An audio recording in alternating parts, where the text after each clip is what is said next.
সম্পার রান্নাঘরে আপনাদেরকে স্বাগত। যারা আমার চ্যানেলটিকে এখনও সাবস্ক্রাইব করনি তারা অবশ্যই সাবস্ক্রাইব করে নিও এবং আমার পাশে থেকো। তো আজ আমি বানাবো মাটন কারি। তো আমি এখানে নিয়ে নিয়েছি 750 গ্রাম এখানে আমার মাটন আছে। আপনারা আপনাদের ওজন অনুযায়ী মটনটা ব্যবহার করবেন। আমি এটাকে ভালো করে ধুয়ে পরিষ্কার করে নিয়েছি এবং চর্বিটা আমি এর থেকে আলাদা করে রেখেছি। এতে দিয়ে দেবো 1 চা চামচ কাশ্মীরি লঙ্কার গুঁড়ো, 1 চা চামচ হলুদ গুঁড়ো এবং এখানে আমি মাঝারি সাইজের একটা পেঁয়াজ কুচি করে রেখেছি, সেটাকে আমি দিয়ে দেবো। এবং এতে দিয়ে দেবো কিছুটা পরিমাণ সর্ষের তেল এবং দিয়ে দেবো 1 চা চামচ নুন। এবার এই সবগুলোকে ভালো করে চটকে মাখিয়ে নেব।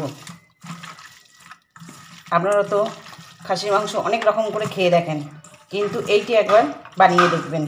খুব তাড়াতাড়ি এটি হয়েও যায় এবং খেতেও কিন্তু খুব সুস্বাদু হয়। 5 মিনিটের মতন এটাকে ভালো করে চকুটে মেখে নেবেন। দিয়ে এবার এটাকে প্রেসার কুকারে দিয়ে 4টে সিটি দিয়ে নেব। এটি যখন প্রেসার কুকারে দেবেন এতে কিন্তু কোনো আর জল দেবেন না, মাংসর জল থেকে এটা সিদ্ধ হয়ে যাবে এবং এটাকে মিডিয়াম আঁচে 4টে সিটি দিয়ে দেবেন, তাহলে দেখবেন এটা ভালোভাবে সিদ্ধ হয়ে যাবে। এখানে আমি একটা কড়াই বসিয়ে নিচ্ছি, এতে দিয়ে দিয়েছি আমি কিছুটা পরিমাণ সর্ষের তেল। এবার তেলটা গরম হওয়া অবধি অপেক্ষা করব। দেখুন এখানে আমি মাংসটাকে 4টে সিটি দিয়ে সিদ্ধ করে রেখে দিয়েছি। দেখুন আর এর থেকে দেখুন কতটা জল বেরিয়েছে। আমি কিন্তু এখানে কোনো জল ব্যবহার করিনি, তাই আপনারা কোনো রকম জল ব্যবহার করবেন না। দেখুন এখানে এটা মোটামুটি সিদ্ধ হয়ে গেছে। এবার বাদবাকিটা কড়াইয়ে কষাতেই সিদ্ধ হয়ে যাবে। এখানে আমার তেলটা গরম হয়ে গেছে, তেল থেকে ধোয়া উঠতে শুরু করে দিয়েছে। ওই তেলে আমি দিয়ে দেবো কেটে রাখা আলুগুলো। এখানে আমি মাঝারি সাইজের 3টে আলু কেটে নিয়েছি ডুমো করে।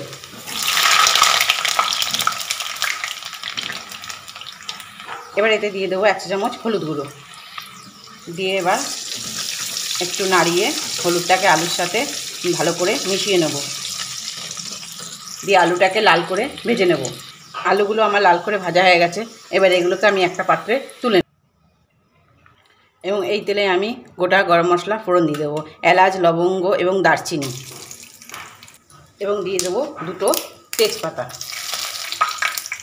ফোড়নটা দিয়ে যখন সুন্দর সেন্ট বেরোবে তখন জানবেন ফোড়নটা হয়ে গেছে। এই তেলেই আমি দিয়ে দেবো, আমি এখানে 2টো বড় পেঁয়াজ কুচি করে রেখেছিলাম, সেটি দিয়ে দেবো। দিয়ে পেঁয়াজটাকে একটু ভালো করে ভেজে নেব যতক্ষণ না অবধি পেঁয়াজটা লাল হচ্ছে।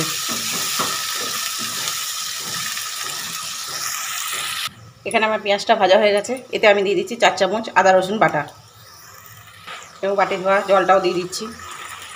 দিয়ে একবার মশলাটাকে একটু ভালো করে কষিয়ে নেব।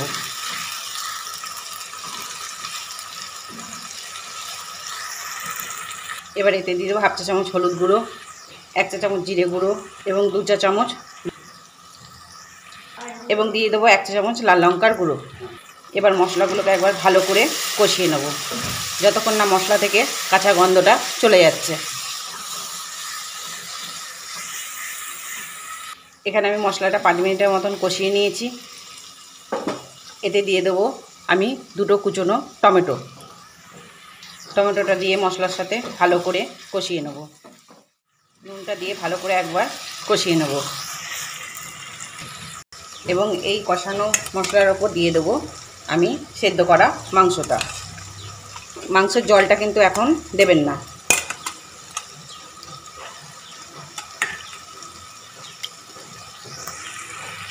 দিয়ে একবার মশলার সাথে মাংসটাকে ভালো করে কষিয়ে নেব।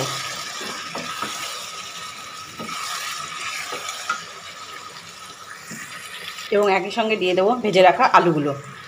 দিয়ে একবার ভালো করে নাড়িয়ে গ্যাসের ফ্লেমটা লো করে ঢাকা দিয়ে দেবো। ঢাকা দিয়ে এটাকে হতে দেবো। এবার ঢাকাটা তুলে আর একবার ভালো করে নাড়িয়ে নেব।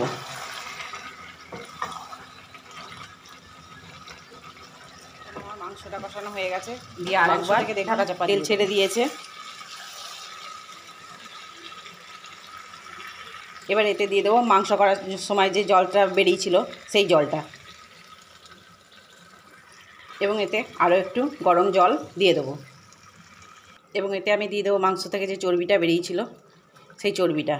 চর্বিটা সিদ্ধ করার সময় দিলে চর্বিটা গলে যাবে, তাই এইভাবে দিয়ে দিচ্ছি, তাহলে চর্বিটা পুরো গোটা গোটা থাকবে।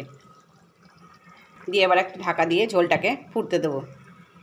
দেখুন এখানে আমার রেডি হয়ে গেছে মাটন কারি। এবার ওপর থেকে একটু গরম মশলা ছিটিয়ে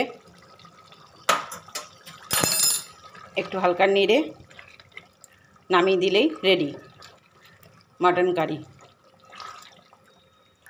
রবিবার বলুন কি অষ্টমী, যে কোনো দিনেই এটি চটপট বানিয়ে নিতে পারবেন।